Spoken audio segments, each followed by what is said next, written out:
I'm really excited about tonight. I don't know about you guys, but I am definitely super excited. So we're going to have a few announcements before we get started.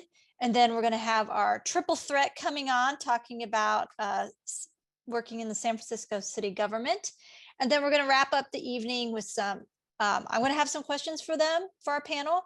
We're going to have, you would submit your questions in the chat. So feel free to submit your questions in the chat and we'll get to those toward the end.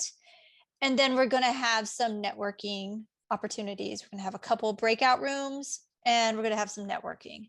So a few rules first, please put yourself on mute. We love seeing faces. So if you are comfortable, please put your camera on because I like to see faces, even if you're not smiling and not feeling it. We still like to see faces. So please, as a courtesy to our speakers, please put your camera on. We'd appreciate that.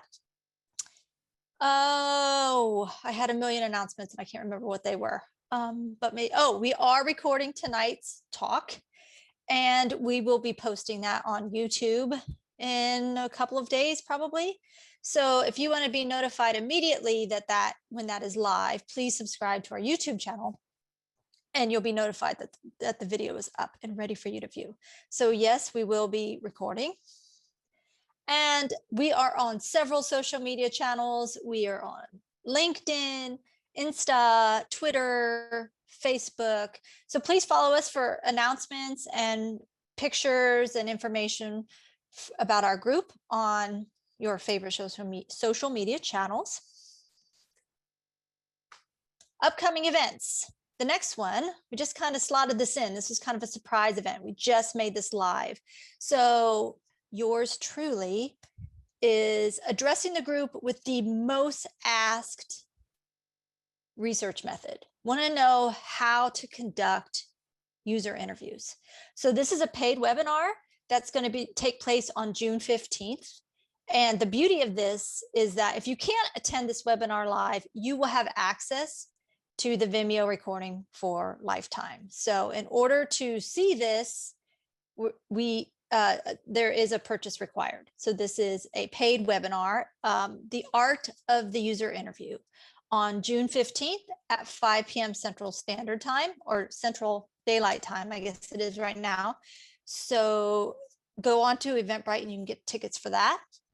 Our June free event is with Michaela Mora, and she's going to be talking about the differences, the pros and cons of how to leverage market research and user experience research. There's a lot of overlap. There's a lot of confusion of what are these differences? Why would you use one over the other? And Michaela's going to demystify all of that. So this is our monthly free event, and that's going to be on June 23rd. And that's going to be 5:30 p.m. Central Daylight Time. RP, do you have a question? You had your hand up, so I'm going to move on. We'll take questions after the talk. We are going to be sending out a follow-up survey. We're actually going to put the link to that in the chat so you have access to that immediately. And we want your feedback. We want to know how these events are working for you or not working for you, how we can improve. So please take a moment to fill out the survey and let us know how we're doing and how we can make our events better for you. All right, without further ado, I'm going to pass the baton to our three fantastic speakers, panelists, Wonder Women tonight from the San Francisco city government, Lauren Jong, Iran Narges, and Mai-Ling Garcia. I'm not going to even attempt to give them glory in presenting their bios. So I'm going to let them speak about who they are and why they're so fantastic. So I'm going to pass the mic over to Mai-Ling.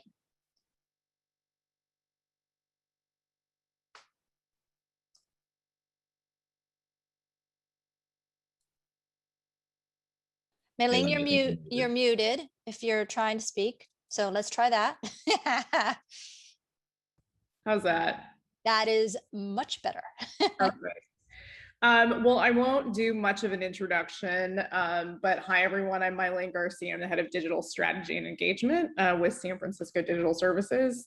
And I'm here with my fabulous colleagues, Iran Narges and Jong. It's Narges.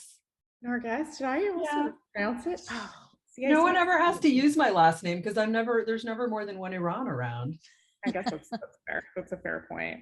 And Lauren, is Lauren there? Can she wave? Hello. All right, fantastic. I don't know if you want to go ahead and introduce yourselves. Sure, I'll start. Iran Narges. I have blood relatives who to this day cannot pronounce both my first and the last name at the same time correctly. So there's no shame, no judgment there. I joined digital services in January of 2019, first government job. I was hired as the service designer for the permit center. So that is a physical place where permitting services are delivered. That place is in a building that was not yet built when I was hired. So I spent the first year of my job doing a lot of strategy and discovery and piloting for that. COVID was sort of hitting just as I was onboarding a couple of new service designers to the team and a researcher. So I now lead the service design and research team at Digital Services. And a little later, we're going to talk more about the ways that COVID has changed the work we do. Over to you, Lauren. I'm Lauren Jong. I lead the UX team at Digital Services. I've been working in city government for a few years now, and prior to that, I was at Google, where I had the unique opportunity to participate in a partnership between private companies such as Google and the public sector in San Francisco city government. And apparently I liked that so much that I jumped ship and now do that full time. Awesome. Thanks, colleagues. Thanks for giving me credit for pronouncing most of your names correctly. We're going to basically, I'll give you a sense of the format. We're going to hopefully give you a little bit of a presentation to give you some context and ground you and what the work is in the city of county of San Francisco. And then we'll talk about what we do, why we do it. As Ron mentioned, really talking about the pandemic and how that's impacted our work. And then we're going to open it up for some questions. Jen we have some sort of pre-scripted questions that we thought would be relevant for this talk that I think Jen will help kind of guide us through. And we'll open it up to the audience, assuming we have time. So we'll hopefully get through this presentation fairly quickly. So a lot of people want to know that aren't familiar with government or government digital services, exactly what is digital services. And it's essentially an interdisciplinary team of engineers, designers, researchers, content strategists, policymakers that are redesigning government, but they're doing so by leveraging technology. This is what we look like. We're a very cool pandemic era digital services team. Looks something like this, probably a lot like your teams, frankly, lately, if many of you are working on Zoom. And that's really what we do. Or actually, rather, I skipped over a slide, but our core work basically is modernizing government, leveraging technology, and working with public sector experts. And so this involves working with and training a lot of our colleagues across the city and county of San Francisco, which is roughly about 10,000 employees. We don't train all 10,000 of them, but we are looking to train many of them in the ways in which we apply service design, research, UX strategies, but also interfacing with technology. We also coach government teams through writing and redesigning their services. And we're also really attuned to accessibility and equity in our service delivery. So how can we make that more measurable and operational, particularly in the way that we apply it towards technology? So what do we do? So I guess the first question that I want to ask, if folks could enter this in the chat, I want to give everybody 30 seconds to a minute, depending on how vigorous folks are. If we could enter what you think cities do in the chat, that would be great. Give folks a minute. I see tax serve the public's need. Tax is a very popular answer to this question. Also, I see our colleague Matthias here. He's corrected me. 30,000 employees and 10,000 contractors for the city and county in San Francisco. Cholera prevention. Oh, wow. Serve the public good. Oh, so many answers. Provide an ecosystem for humans. Parks. Okay, fantastic. Sewers.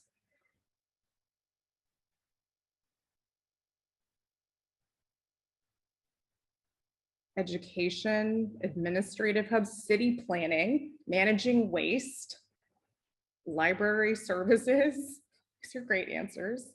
Parks and recreation. Yeah, for sure. The other thing to note is that I think that these will probably vary also depending on where you're dialing in from around the world. Fun fact about me, I got a degree in cities. So this is one of my favorite questions, I think, to ask people. Enact laws so diverse populations can live in harmony. Transportation services. Okay, well, without further ado, I think I'm gonna let my colleague Lauren actually give us the big reveal, at least about how this works in San Francisco. So this is hardly a complete list. You've all come up with many, many more things that we do. But really, we do a lot of things, and there's quite a wide breadth of services that cities offer, like permitting for everything right down to fortune telling, if you are a fortune teller. We also do things like marriage licenses or visiting someone in jail that are a really intimate part of people's lives. And so something we think about is that a lot of government services that impact the day-to-day life happen at the local level of government rather than state or federal. And you can go to the next slide. So cities do all of this huge variety of things. What our team works on, digital services, we have three main areas that we work in. The first is the San Francisco City website, sf.gov, which is building a centralized web presence for the city. Another is the affordable housing portal, which is a place to search and apply for affordable housing. And on that front, we work on both tools for the public to search and apply for housing, but also tools for city staff to support that program. And then also permitting. So that's helping people get permits for things like business or construction with a better process. Yes, you can go to the next slide. And another thing that we do specifically in digital services is centralize stuff that's hard to do in government. And that can be things like I said, the single web presence or centralizing design standards, things like platforms for forms and communications that lots of different departments need, or integrating between departmental systems so that we can kind of be a glue in between different departments. So why do we do what we do? Much of the reason why digital services teams have formed in many different levels of government across the country has been to increase government services through leveraging technology. So tech companies have, basically accelerated the way in which they've changed the direct to consumer relationship with technology. And similarly, digital services teams are looking to build upon like the direct to constituent. So the folks that we serve, that's often businesses and individuals, but changing that relationship. So some things that we focus on as a team, which are part of the why, is how do we design for everyone? So how do we make this more accessible? Well, equity certainly isn't a focus of the topic of this conversation. You can't really have a strategy or engagement in government without looking at equitable principles across many kinds of intersections of the city and society. Part of this undertaking is also understanding the historical context with stakeholders and really looking at the ways in which technology can be applied to the widest array of people possible. So some of the things you can see here on the slide, I won't read them explicitly, but making sure that all of our technology is accessible for all screens, phones, and browsers. It is using pretty simple language. So we tried to remove the expertise of being in government. There are a lot of really smart people that work in government, and that's often conveyed in really dense language. So we also want to make sure that we're limiting the amount of imagery and things that actually hog bandwidth for people that don't have access to high data plans. And we want to make sure that it's actually easy to get what you need. And kind of just reiterating the point that I made a minute ago, it's really about leveraging technology to make it easier to access services. Another key example of the way in which we do that is how do we use technology to access, to make services and government services accessible to non-English speakers. You can see here, these are some of the languages that San Franciscans speak. A huge proportion of San Franciscans actually speak Chinese, Spanish, and Filipino. Those are kind of required critical languages that we're required to translate in. And so part of the process of what we do as a digital services team is ensuring that accessibility. So we talked a little bit about non-English speakers, but the other, another core constituency among many that are going unmentioned, I think, in this talk, is also the 95,000 people with disabilities. And you can see here, we have a breakdown of the different types of folks in the disability community that are often using technology as a primary conduit to accessing city services. So with that, now that we've explained who we are, what we do, I'm going to turn it over to my colleague Iran to bring us some tales from the pandemic. Yeah. So it's been, what, 15 months of this now. There's a lot to talk about. What we want to do is just give you a little sampling of the kinds of things that we've been involved in over the last 15 months to bring a little more tangibility to the large focus areas that Lauren presented earlier. So SF.gov, the website and the platform, the affordable housing platform, and then permitting, which is a big topic area that spans a lot of different things. Next slide, please. So I talked about the beginning, like the first year of my job essentially was absolutely in the permitting space, working on the experience of the new permit center. So when I started, it was little more than a hole in the ground, and got to go on construction tours over the months. The building we were supposed to have a grand opening in August, and the building got built. It is finished, and some employees have moved in. So I was there quite recently. That photograph on the right is from a couple weeks ago. Next slide, please.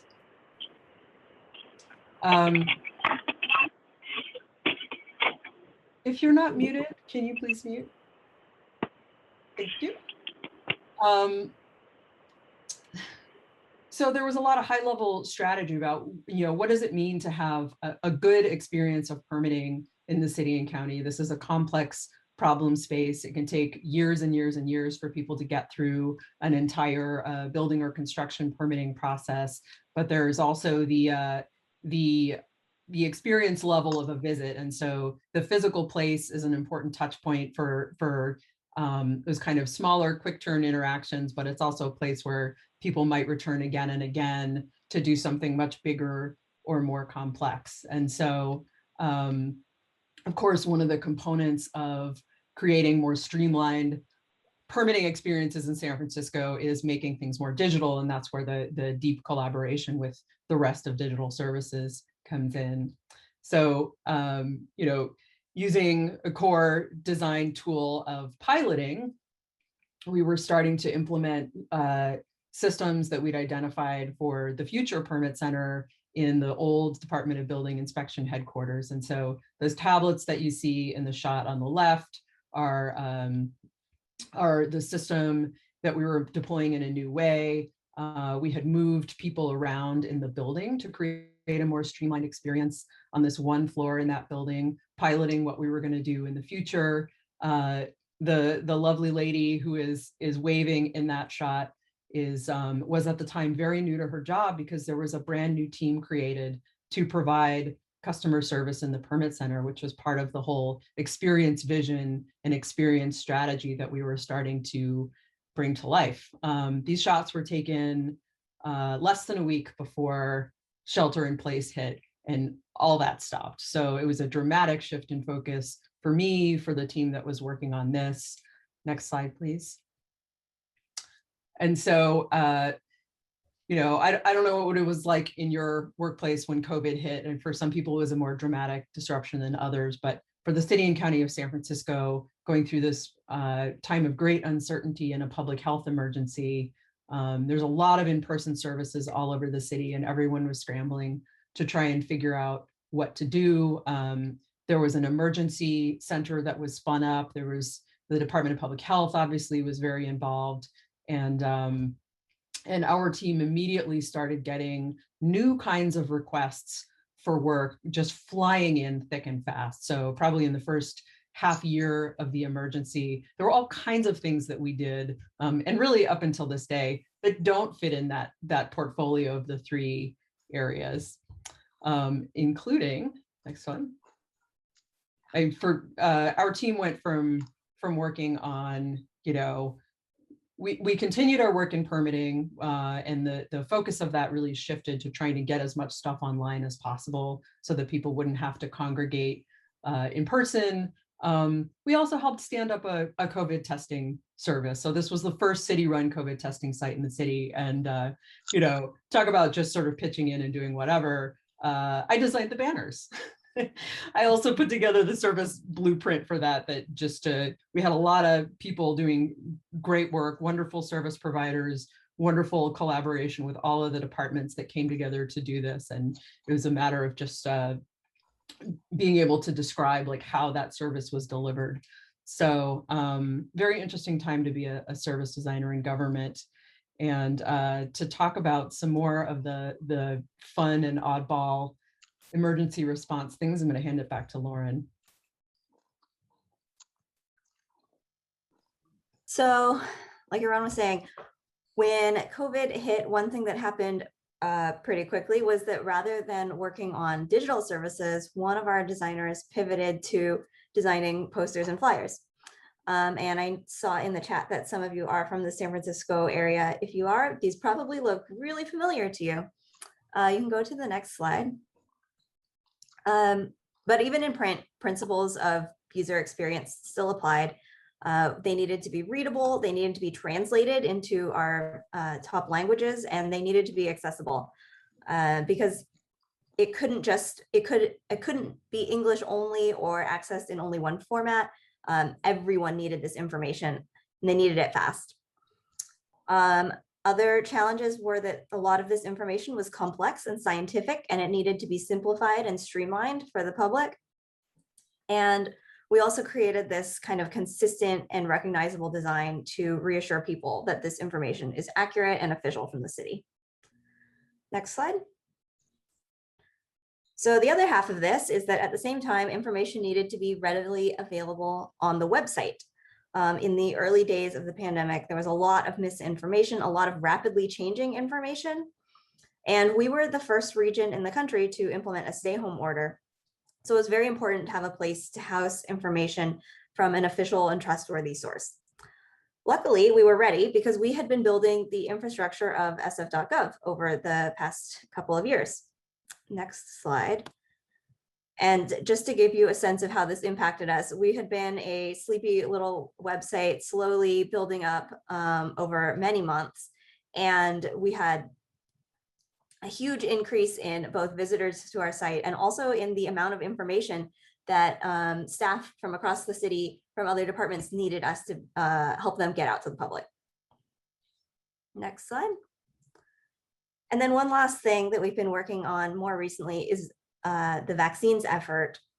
We put together a service for San Franciscans to get notified when they're eligible for the COVID-19 vaccine, either by email or by text message, and also a page where you could see a list of vaccine sites in the area with as much availability information as we could get. And I think I'm handing it back to Mai-Ling. So one of the things that Lauren and Iran have described are these external factors that often shape our work. And so that's obviously the pandemic. but some of what shapes our work is obviously humans, and those are a symbiotic relationship at times. So who's pictured here? Again, another Zoom screen that many of you may find familiar, but it's a group of elected officials, government staff, small business owners, and community members that make up a modern day pandemic era task force. If anybody's heard the term task force or committee, but these, some often, but not always politically driven entities can often drive the starting points for user experience research and strategy work. So, I would say coupled with community engagement, a cluster of the community meets this sort of like elected process, often define priorities. So the types of projects that we'll work on, they define problems, and more often than not incorporate solutions and recommendations. So UX can be involved in a spectrum of where that sits. So for example, one of the things that our colleague Aran is going to talk about is a specific project that came out of these broader strategic work, this broader strategic work called Shared Spaces.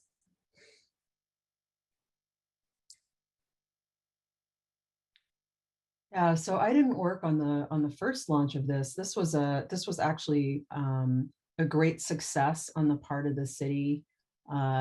In government time, coming up with a completely new concept and launching it in a few months with very, very low barriers to entry is pretty unprecedented. So there's a quote here on screen from a small business owner.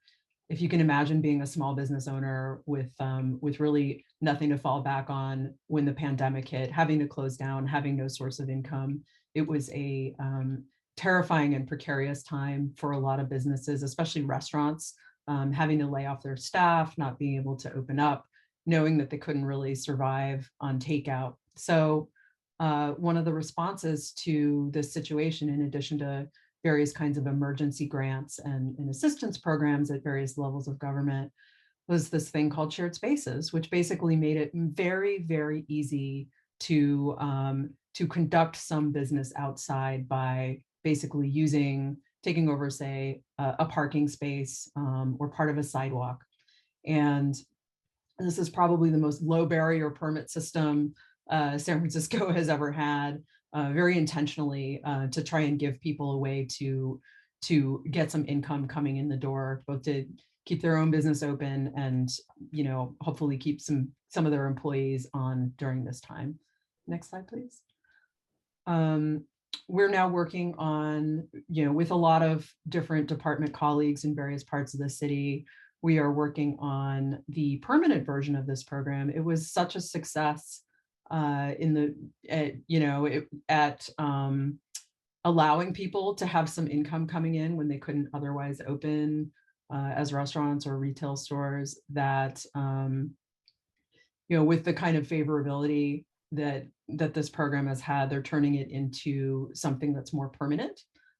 If you're local, you've probably read about that in the media. So these are some examples of sites that people have set up doing business outdoors safely. And, that is a research project that we have going on right now, interviewing small business owners and members of community organizations, as well as internal research with city staff.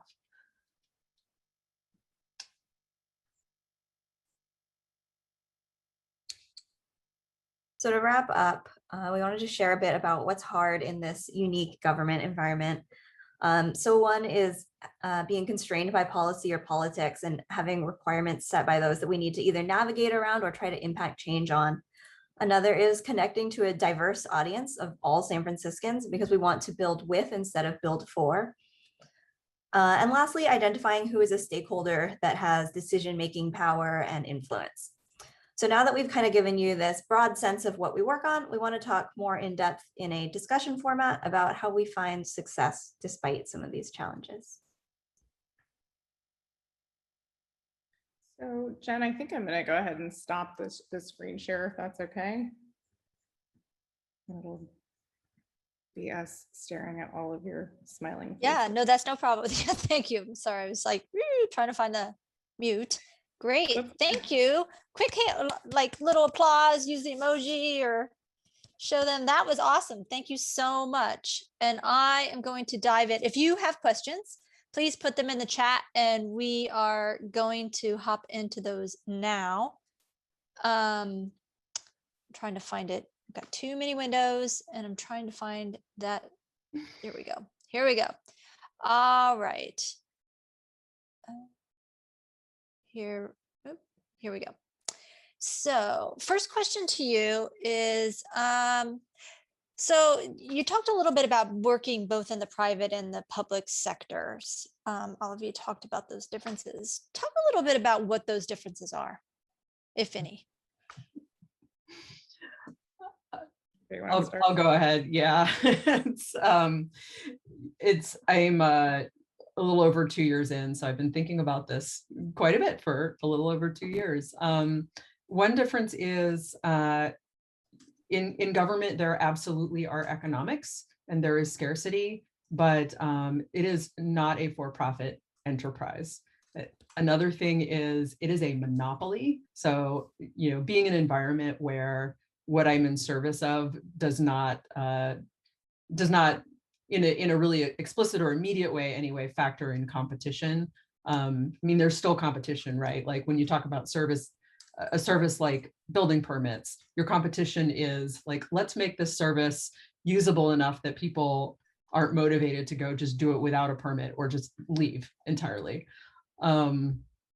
The decision-making structures, when I started to really understand the decision-making structures in the city, it totally blew my mind because, again, I was used to being in private sector organizations where, it's like pretty hierarchical and there's very often somebody at the top who is explicitly driving things, and power and authority and decision-making powers tend to be diffuse in the city. There's a lot of departments that have a fair amount of autonomy, and they often have directors that often report to commissions where the bodies are appointed by the mayor and the board of supervisor. So when you think about how the accountability kind of weaves up and down the chain, it's really different. And I will let someone else take a crack at that one. The thing that I would add is that digital teams in government are relatively new. And so things that are maybe very already expected or taken for granted in at least the tech sector might be new in government. And so it's, for us right now, it's like a chance to be in the beginning of this movement, and involves more teaching, I would say, and like sharing this way of thinking than you might get elsewhere. I think from my perspective, I worked at a food startup, so that's my one comparison. I've spent a lot of my career in the public sector. Stakes are clearly higher, I think. I was mentioning that I worked at a food startup, and I often think we're often talking about like lives instead of product delivery.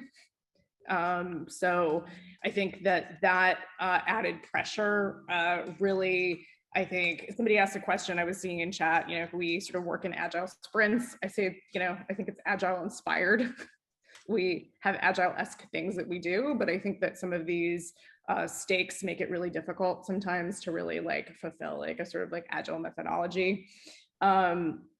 I mentioned this during the talk, but how priorities are made. So this is kind of a tip for folks that are new to this, or maybe you're interested in coming into public sector work. I think a lot of UX strategies, quote unquote, or engagement strategies, or however you want to like frame this body of work, are found in these quote unquote like strategy documents. So you'll see these really boring reports, frankly, that I think governments produce that are made of task force members. And, I think that those actually are driving a lot of priorities. They're also a really good resource to understand who the stakeholders are.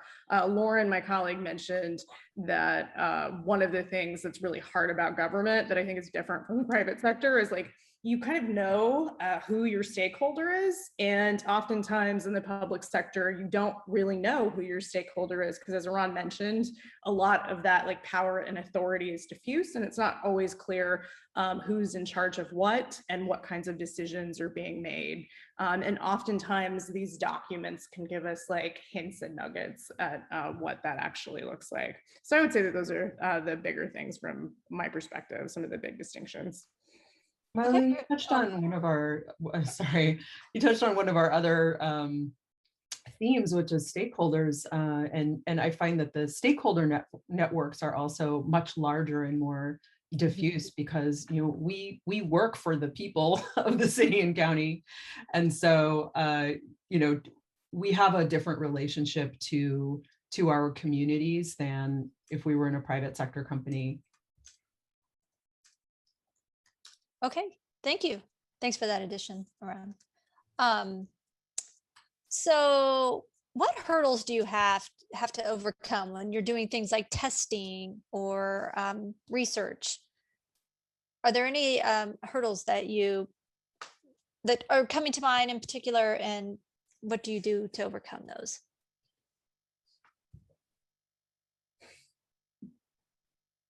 The answer is yes, but I don't want to monopolize this. Lauren, do you want to talk about doing research in the pre Sure. COVID and post-COVID? Sure. I think one of the things for me, and I'll just compare it to my previous experience working in the private tech sector, is that we have a commitment to doing research and testing our work with a really diverse set of people, including people who speak other languages, who have limited access to technology, who have limited technical proficiency, or just general lower stability in their lives. And those are harder to reach people, especially if, like me, I don't speak any other languages. So then we need to be creative about how we or stretch and push ourselves to test in other languages. So there's those kinds of bigger problems, bigger hurdles. And then there's also like some just smaller, really logistical ones like that.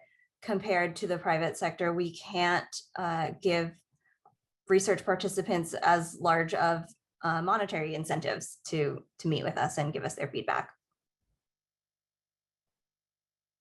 Okay, great. Thank you so much. So anyone else have any comments on Mai-Ling or Aran? Anything to follow up? I was just going to add Brenda. Well, I'm not going to wait too. Hi, Brenda, who I worked with in Oakland. She asked a question about stakeholders that are reluctant to go digital. I think that that's part of the challenge, is that, I think oftentimes we're thinking about the digital divide in terms of people that have technology or don't, but actually there's a pretty, distinctive range of people that have varying qualities of data, internet access, maybe devices that aren't as modern, but they still have devices. So I think that that's also one big part of the challenge. It's not just sort of testing or researching with a broad audience of people, but it's also a really like broad spectrum in the way that in which they sort of use the products that we develop. So you mentioned a little something earlier about your stakeholders. How do you deal with the differences in opinions?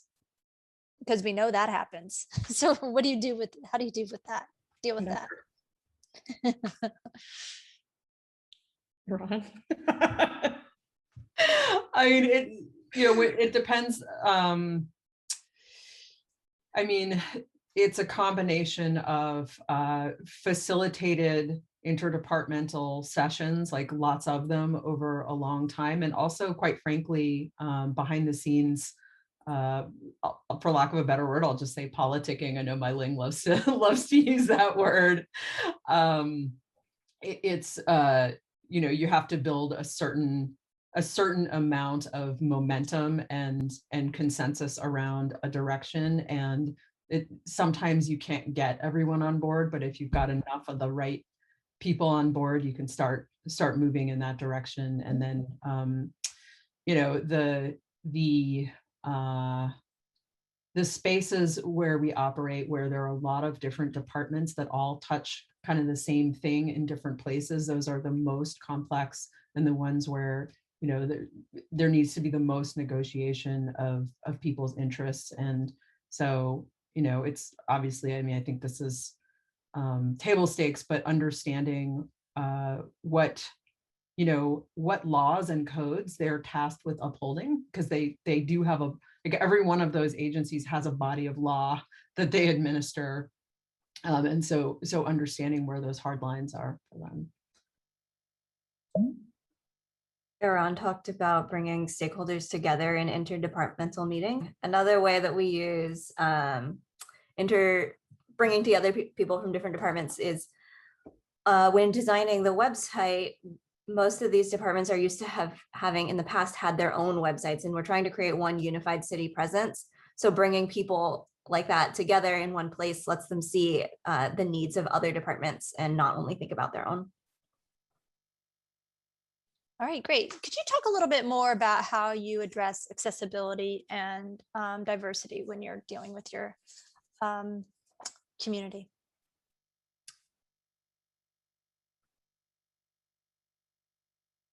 That's Lauren, go for pretty it. broad. That's pretty broad. I think one thing that I can talk about maybe how we have recruited for diversity and throughout the community. We've partnered with community organizations that serve different communities within the city, sort of as a bridge to those people. We also have done intercepts at the public library, which is one of my favorite things because the library is a place where people have kind of go to with an open mindset. It's a public space. It's run by the city. So people are kind of like in that mindset where they might be more open to talking to us. And it brings a really diverse group of people to a place like that. I think there's much more to say on this topic if anyone else wants to jump in. One of the things that I was going to say, I think I mentioned the Creative Reaction Lab. I see Leah from Civic Makers, who I took that training with actually. And I think one of the things that that body of work really talks about, so I want to highlight the work of Antoinette Carroll, is really looking at the historical perspective of any service that you're designing and redesigning. So, you know, I mentioned some of that exists in strategy documents, but that also is historical knowledge that's going to be living within nonprofits or other community-based organizations, which typically touch and work pretty closely with city and county governments. Okay, great. So do you know if a lot of other cities have kind of digital services, and do you work with them at all, or trade secrets, or? I think we talked to other governments and municipalities. There's actually, there's the Code for America Summit that's happening right now, where there's a lot of that exchange, I think, that's happening. I think it started yesterday and is going through tomorrow, if folks wanted to catch that. But I think I'd be curious to hear what Lauren and Iran think. There are definitely other larger cities. Boston has quite a large digital services team. I saw some folks say that they were from Austin. There was a team there. These teams are also called different things and have slightly different objectives. So I think that's the other thing I think to keep in mind is that they're not always named digital services teams. Oakland, I see from Brenda. So I don't know, Iran, Lauren, do you have anything to add there? Yeah, a lot of cities also have like data science teams or innovation teams. And then the other thing I wanted to add is we're pretty sure that we are the biggest digital services local city team.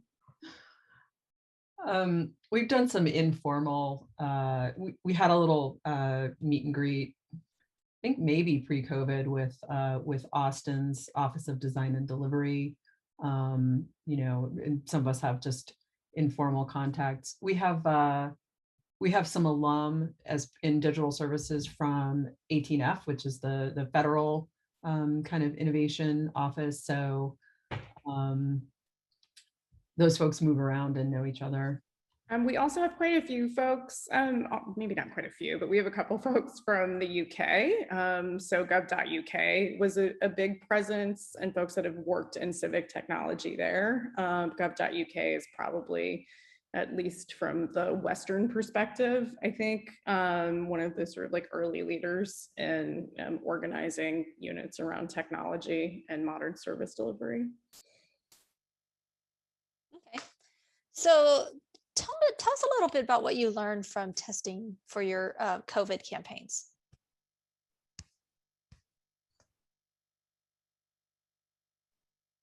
Anyone? Mai-Ling, do you have anything from the task force? Yeah, I mean, I think I can talk about probably less about testing specifically, like product focused research, but I think that the economic and recovery task force that I mentioned blended, I think, both some of what you would call community engagement and user research practices. So we went out and did many interviews with small business owners, as well as employees. And then we had broader focus groups with different members of the community, in particular neighborhoods in and around San Francisco. And I think one of the things that I mentioned is that informed a lot of that report. Now, I mean, in candor, I think a lot of people are like, oh, did people really read this very like big, long report, right? Maybe. I think that there are definitely some policy nerds out there that have read it, but I think more importantly, it sets the tone and tenor of the types of problems that the city is going to solve.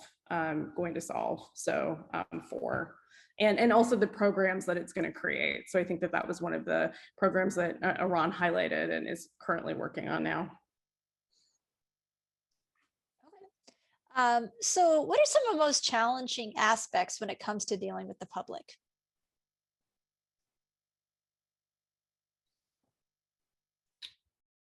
You know, honestly, I mean, and this is a very specific perspective. I'm not a frontline staff, right? So they have very different challenges.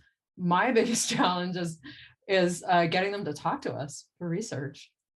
You know, the people who are most motivated to talk to us are the ones that already have the kind of the most strong and empowered connection with the city. And so it's absolutely inverse to, you know, the people we most want to support and be designing for. And that's, you know. Is it finding them, or is it getting responses back from who you've reached out to? Tell me a little bit more about that, Ran. It's all of that. Yeah. I mean, when, you know, some of the things we work on, there are people who are very engaged with the city because they, you know, they are in a position to do that, and they understand that it is beneficial to them to advocate for themselves or their community. And those people, you know, those are the ones who show up to hearings and will like contact their elected representatives and speak to departments. And then there are lots of other people who just, you know, if you're a resident, if you're not doing business with the city and county, and even if you are doing business with the city and county, you know, it's time and energy. People are living their lives. In some communities, people have a lot of mistrust for the government. So, you know, this is a constant factor in our research and engagement efforts. And so there's not an easy or express way. It's about trying to identify the organizations that are already working in the communities and advocating for those communities. And yeah. One resource that I'd like to plug, there's a great guidebook by this group called Chicago Beyond, and it's called Why Am I Always Being Researched? So I think that, you know, part of this challenge in interfacing with the public is many of them have been sort of interviewed and surveyed. And a lot of times, you know, I think that they're expecting outcomes that cities either can't, don't, or for whatever reason, basically deliver on some of these recommendations. And there's a big gap. And a lot of times, in, you know, maybe like a private sector cycle, people might see like, you know, different changes, I think, more rapidly, and that's not necessarily always happening. I saw a couple of questions in the chat about like in language research. I mean, language is obviously a challenge. We have folks, bilingual folks on the team that do conduct bilingual research, but certainly not enough, I think, to span all of the topics and services that a city has. Yeah, that was my next question to you, Mai-Ling, about do you test in multiple languages? How do you determine, if not everything, what do you determine to test in more than one language? I don't know, Lauren, do you want to take that one? Yeah, we sometimes do usability testing in other languages. We also sometimes do like qualitative, more discovery phase interviews in other languages, particularly if we're like doing like a big baseline project, then it's important to hear that variety of voices at the outset. We also sometimes do surveys in other languages. Actually, I say that maybe it might only have been once, where we translate the survey into other languages, and then you need to, the follow-up to that is then you need to distribute the survey to people who speak those languages. So like the work is not done when you translate it. And then also like our feedback block in the bottom of the website is also translated into other languages, so we can get feedback from people there. We've done, like, just tactically, we've tried both interpreters, where the person conducting the interview is speaking in English, and then there's an interpreter going back and forth with every question and answer to the participant. And we've also tried in language, which is much faster because you don't need to translate everything, and also much smoother for the participant. Okay, great. I'm going to wrap up this evening. This has been fantastic with one more question. Have you ever experienced any reluctance of stakeholders working with you and your team, not you personally, but like going digital or modernizing, or some of the tactics or some of the challenges that all UX teams face with you stakeholders, heels in, not wanting to budge or be flexible? You want to talk a little bit about your horror stories, or how you've overcome some of those challenges? Like today or yesterday? Or Yes, I know. It would be easier to narrow it down to between 2 and 3 o'clock today. I don't know, Ron, you're giggling. I feel like you should take this one. Oh no, actually, I don't want to touch this with a 10-foot pole. You could keep it very generic. Yeah, it's, you know, if these problems were easy, they'd be solved already. You know, like there are convergences of huge, very old systems and enormously complex processes, and that are also super high stakes. It is hard to make change, because when you have systems that are that complex, things are so interwoven. You know, you start pulling on something and the whole thing can unravel. So I also think that I want to add, I think this is tangentially related in probably what I imagine is true in like universities, the legal profession, anything that has to do with law or healthcare that's highly regulated. So any of those industries, I think you're going to come across people that feel like anytime you redo a form or a service, it might impact or touch some kind of like legal thing. I'm not a lawyer, so I'll refer to this as like the ambiguous legal bucket of things, which also then ultimately means that it's slowing things down, right? At least in the interim. And these are obviously like high pressure like industries. Like you're trying to deliver healthcare to somebody, you're trying to like, you know, get married, you're trying to do these things that are like really critically important. And I think, you know, there sometimes can be some apprehension that isn't necessarily like the sort of stereotypical or just like somebody that's being a curmudgeon that doesn't like technology. Like oftentimes there is a rational reason, I think, behind some of that apprehension. Sure, that's fair. Great. Well, I want to extend a huge thank you again to our fabulous speaker, Lauren, Iran, and Mai-Ling. Do your either silent claps or emoji claps, or yes, sign language claps. Thank you very much. We're gonna transition a little bit into our breakout rooms. So I want to give people the opportunity, if you do not feel comfortable participating in the breakout rooms, we completely understand. So that I'm going to give you a bit of time to bump off the call, but just one quick announcement. We have recorded tonight's event.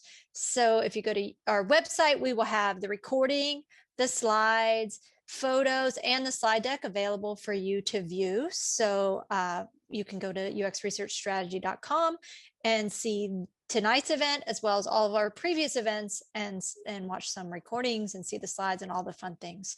So without further ado, I'm going to give some introduction on the breakout rooms. So please feel free to stick around as I go through the instructions. We're going to have 2 breakout rooms, about 15 minutes each. And let me share my slide decks so that we can move on. Again, thank you so much, ladies. That was a fantastic presentation and Q&A. I learned a ton and I really appreciate it.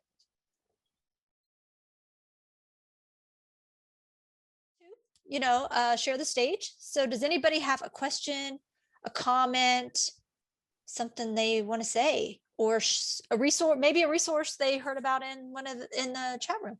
Anybody?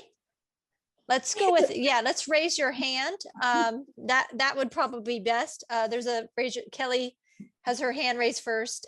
So raise your hand and I will call on you just to make it a little less chaotic if that works. Kelly, go ahead. Hi, everybody. Thanks for the great presentation and discussion tonight. Very interesting to think about, government too. They need services too, or help with UX. But actually, I was curious, is there like, I have a background in industrial design, and there was always like, kind of some industries that were harder to get into than others. Is that true for UX too? Just based on either competition or, there's a need for UX everywhere. I just didn't know if there was like, how's the competition level?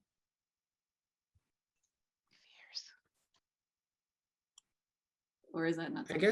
I guess I can answer if you don't mind. Sure. Is that all right? Okay.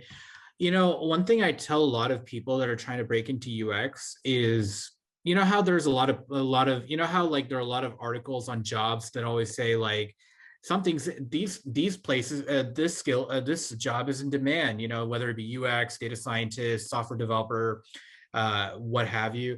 One thing I always tell people is that just because something's in demand doesn't mean it's not going to be competitive. Everything is going to be competitive. look at med school. Look into the field of medicine. Everybody says there's a doctor shortage, yet it's really hard to get into.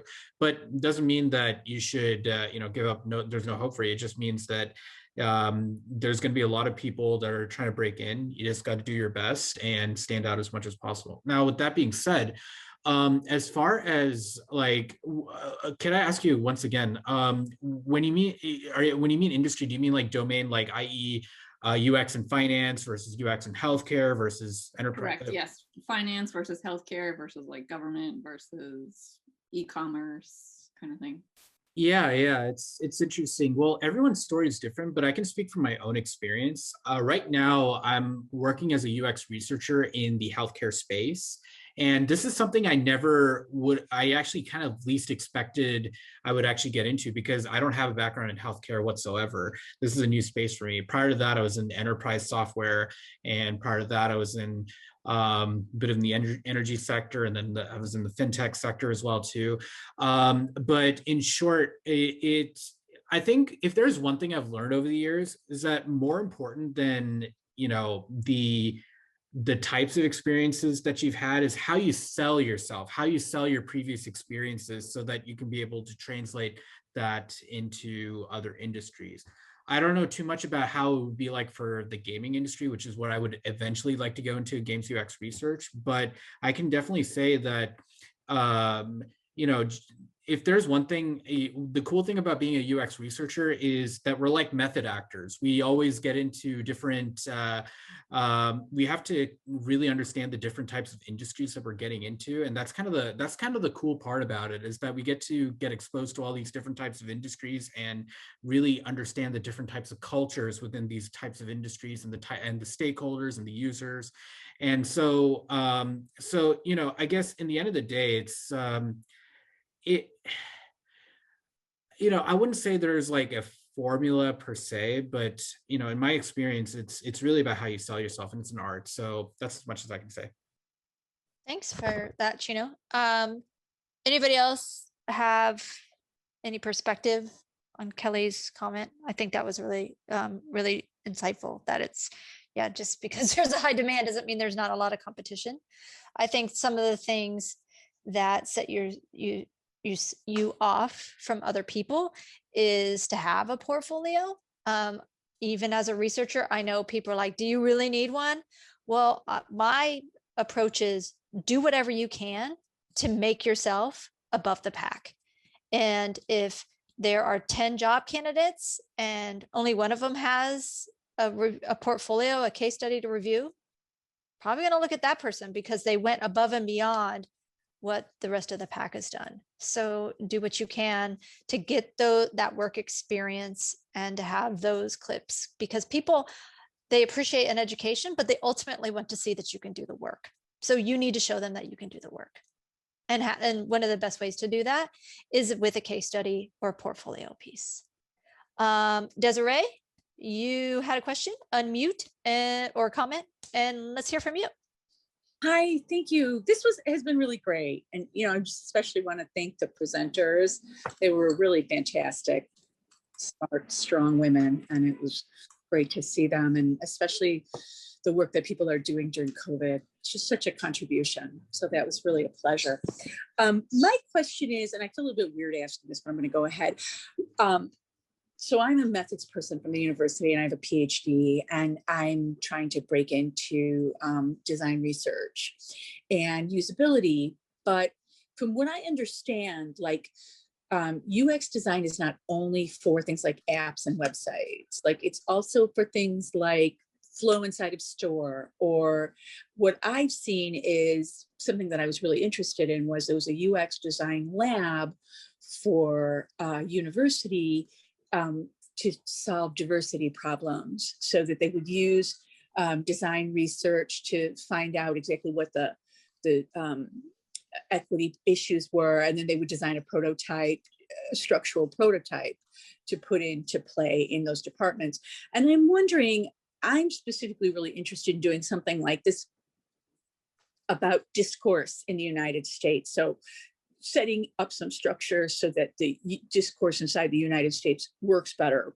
I know it's kind of lofty, but I just wonder, I wonder, does anybody have any examples of places where they've seen UX design research be used for things that are not, you know, that are more civic, but not necessarily apps or websites, you know, to get this sort of feedback? Thank you. Yeah, I mean, you know, when you look at Nielsen Norman's definition of a user experience, it doesn't say anything about technology or apps or websites or anything like that. It is your interaction, what you take from an interaction with something. That's what user experience is. So there's plenty of opportunities, though we hear all about apps and websites and software and whatnot. There are plenty of opportunities that they're discovering or exploring an experience that are not digital. And service design is a great place to kind of look into that as far as opportunities as well. Anybody else have any quick suggestions on Desiree's, like that you know of some fields or companies or something that are working in user experience that may not be on a digital front?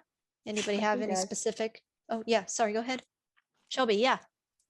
Oh, sorry, yes, I do. I used to recruit for design research director and design research lead positions. So I would have to go back through my notes to look for the different companies, and like, you know, we had to go through thinking like, how are we going to recruit for this mobility company?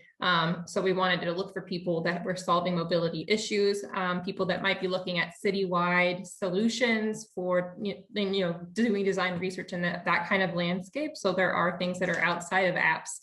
We specifically did not want any design researchers that were working with just apps alone. We wanted people thinking bigger. But we could connect, and I can go back through my notes to see what sort of projects these people might have been working on, or what notes that we were taking to find that right person.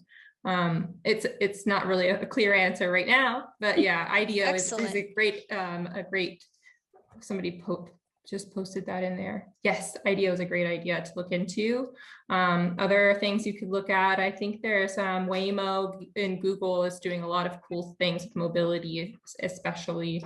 But yeah, Cool. Anybody else has anything? Thank you, Shelby. That was great. Anybody have any other specific examples? I would like to point out that, you know, the process that user experience designers usually use and researchers as well, as per, you know, Nielsen Norman Group definition of user experience, and the way that it connects people with different stakeholders and different key players with the to bridge any gaps between, you know, different players using the technology in hand. I would like to point out that it actually goes beyond the, you know, the apps and the websites and web-based applications to go into things like the service designs, which we've seen today with the presenters, which did a great job. But from my personal experience, I am working for the company that distributes the COVID-19 vaccines here in Canada. So that was completely new, at least for me. I don't have any healthcare background. I've always been a designer by trade. So it was kind of challenging to connect the dots between different pieces to form a very successful vaccine distribution to pharmacies and to clinics and to other places that needs to distribute the vaccines to, especially to remote areas. And it was really tough and very challenging because we're talking about people's lives. We're talking about a pandemic that is a global pandemic, something that we haven't seen before. And there were some restrictions when it comes to the logistics behind the scene about, you know, storing the vaccines, ensuring that they are on the optimal temperatures, and the transportation itself was a challenge. Working with two different key players, the government from one end, the private sector, and the healthcare facilities from the other end. It was very challenging, but at the end, you know, with multiple trials and multiple attempts, back to the design thinking approach, which originally, you know, started as design activity, but now it is applied elsewhere in software development and also in service development. Service design. So, in other words, design thinking as the essence of user experience is probably the best approach to apply the same methodologies in other domains and other sectors. Cool. Thank you. Thank you. Thanks, Salman. Brenda, you had your hand up for, I think you're next in line. Question or comment? Unmute. There you go. Yeah, it was for Kelly, and I think that the gentleman that was doing UX research now in the health field made a good point. What was his name? Chinu. Chino. He made a good point. Chinu. Oh, the ooh at the end. Okay. Makes a good point about that. You know, in research, we come in and we don't necessarily need to be the experts in the industry, but we do, and then they bring us in because you come in with a fresh perspective, and then you're not primed to see what everybody else sees. And so you're able to bring in things that they probably knew was a problem but didn't see it because, you know, sometimes you're in the minutia and people are doing the work every day, and so they already are primed to see what they want to see, and so that's what they bring us. Now, about the competitiveness is that when you start to compete out there in a sea of people, and it makes it difficult to stand out, especially if you don't figure out what you are about in research. So I was the UX researcher at the City of Oakland with Mai-Ling. And the reason I had no portfolio in my second job working for immigration, and I still had no portfolio and I got hired. But the reason that was because I came in with the perspective that I'm coming here to primarily serve the underserved. Because I grew up in Oakland, because I was an activist in the city, I knew who to talk to. I knew that I was going to be pulled away from that focus. And I knew that the people that showed up on the surveys were going to be the most affluent in the community and that are used to sticking up for themselves. And so Mai-Ling saw that and she was like, you can do this. But that's been my perspective before I switched over to research. Is this is who I am, and these are the values that lead me. And that's how you stand out, is that you start to look and see what values lead you and frame your perspective with research. There is a book called Decolonizing Methodologies that really help you understand how research has harmed certain communities and how that world has, especially when it comes to working in government, and how those communities have become distrustful of researchers, of science, not mostly, but of being observed and being reported on. But within that, you also need to look within yourself and figure out what values are leading you and guide you, so that that's how you stand out, right? Like that's how people will remember you, because you planted your flag in the sand and you said, this is who I am and this is what I do and this is how I do it. And people will remember that. And that's how you stand out and you stick by it. That's great. Thank you for that. That's what I got. Okay, cool. Thank you, Brenda. Appreciate that. Shannon, your hand's up. Do you have question, comment? I have a question. I'm wondering if I might have missed this while I was reading the chat or something, but I'm a new baby UX designer / researcher, but with a lot of transferable experiences. And my ultimate goal is definitely to be in public service design. And I'm wondering if I should even try at this point to be looking at those kind of government positions at this point, or should I be looking at just private sector and get that experience under my belt and then look at the more public service design later in my career?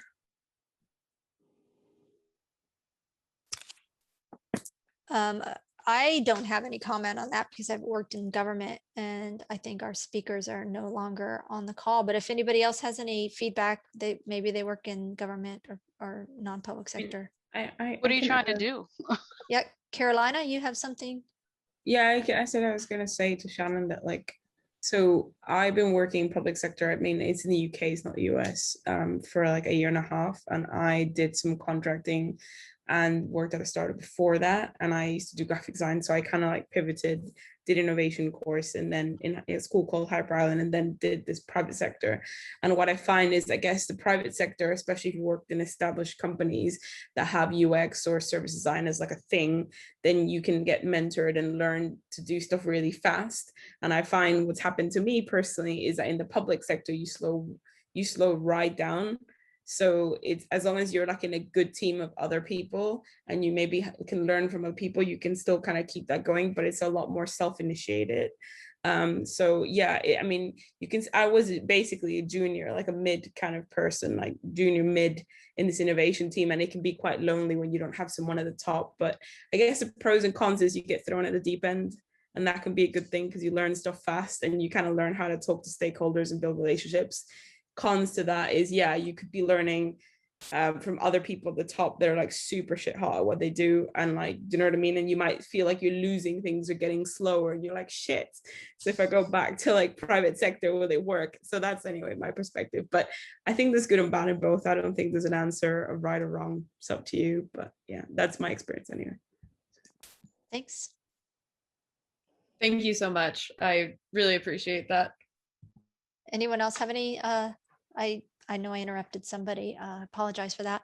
Anybody else have any thoughts for Shannon on that? Well, I think that in the public sector, what you're doing is that you're trying to reach as much people as possible versus the private sector, you're trying to get to your cheapest client possible. So it's kind of like an inverted triangle. Shout out to Mai-Ling because she came up with that example. So, you know, you're not trying to save money by trying to reach the cheapest client. You're saving money in other places for, you know, to increase efficiency, right? You know, government will spend money to save money. So these are the ways that you can still use your skills in the private sector over in the public sector.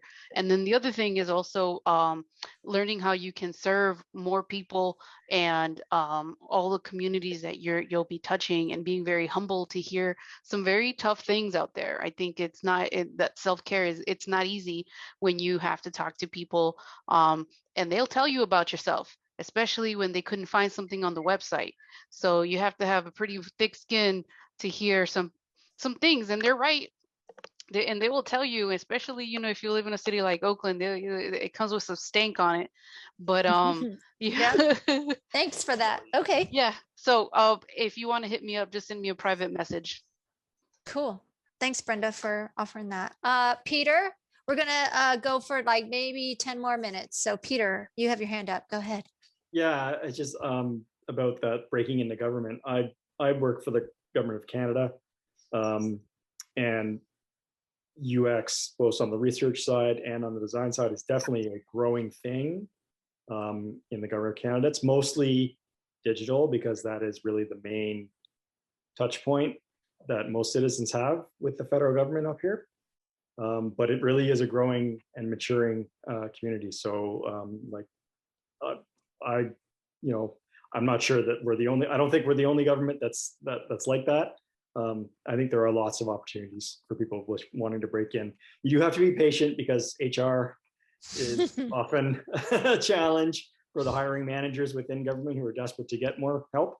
But yeah, it is a growing thing. All right. Thanks, Peter. Daniel or Thaniel? Yeah, you got it. Thaniel. Daniel. Yep. So I just wanted to share I'm in consulting, but for government services. So it's definitely a growing area, and there's a lot of practitioners that I work with that are new to UX research, service design, that get brought into the fold. My consulting firm, Deloitte, works with federal clients, federal agencies down to state and county, not too much city as far as UX research. And I would agree, it's definitely a different challenge. So for instance, I've worked on SNAP Medicaid platforms and services, and having to chat with people about their struggles in life, you know, what brought them there, and then the challenges they're having with paperwork or the interactions that they have throughout the life cycle of that service can be quite challenging. But there's a lot of reward in working in the government as well, because you get to impact lives a little bit differently than in the private sector. Yeah, that's a good point, Daniel. I think that speaks to what Brenda was talking about earlier about reaching those maybe underserved in the community that don't always feel like they have a voice, reaching out to them to give them the voice. I think that's a great perspective. Shelby, did you have a comment or question? Your hand is up. So I didn't, no, okay. Just wanted to make sure. There's still some people with hands up, and I wanted to make sure. Still not exactly technology savvy. Let me put that down. That's totally fine. And Don't worry. Yeah, Caroline. Can I add something to just the thing I said before to Shannon? I don't know if she's still on the call, but I just wanted to say that, like, obviously, I think after being to so many conferences and have friends who work in the private sector as well and the public sector be quite rewarding and slow. But at the same time, I think it just totally depends on like asking questions to the, you know, when you're applying for jobs, like who's going to manage me, what's my team going to do, you know, and you kind of understanding the maturity of like how embedded design is in the business, and you kind of gauge how much work you'll have to do, or like if you actually be able to make an impact, or if you're just going to frustrate yourself in your first role kind of thing. So it just depends what kind of career trajectory you want, Shannon, I would say. But yeah, that was so just ask loads of questions and make sure you're interviewing them as much as they're interviewing you. So you kind of know your expectations before you go in, and knowing like what do you want to get out of it and what do you want to learn is really important too. So I would say, so yeah. Great advice, Carolina. I appreciate that. We're going to wrap up with Lisa D. Lisa's got her hand up. Lisa, unmute yourself and question or comment. Yeah, I just wanted to mention, I was putting it in the chat that one of the speakers had mentioned Sid Orell, who wrote the Civic Technologist practice guide. Our group, Richmond Design Group, is having her as a speaker next Friday, May 21st. And so I put the link in there if anybody is interested, because it's really connected to this topic. Yeah, thanks for sharing that resource. I also want to mention we have a Slack community. I think we've thrown it in the chat. Some of you might be members. We would love for the conversation to continue there too. If you're interested in meeting other UX researchers, aspiring UX researchers, maybe people who are in government or healthcare or coming from academia to UX. I know we have little designated channels for those topics in our Slack channel too, but would love to have you part of that community as well. Sometimes we provide first dibs at our events in that forum. So that's kind of one of the perks of being part of us is sometimes and there's a lot of resources in there too. People are really great sharing resources, articles, and job postings, lots of job postings too. So, well, again, thank you all for coming out tonight, today, whatever time of day it is where you are. Appreciate all the warm and happy faces.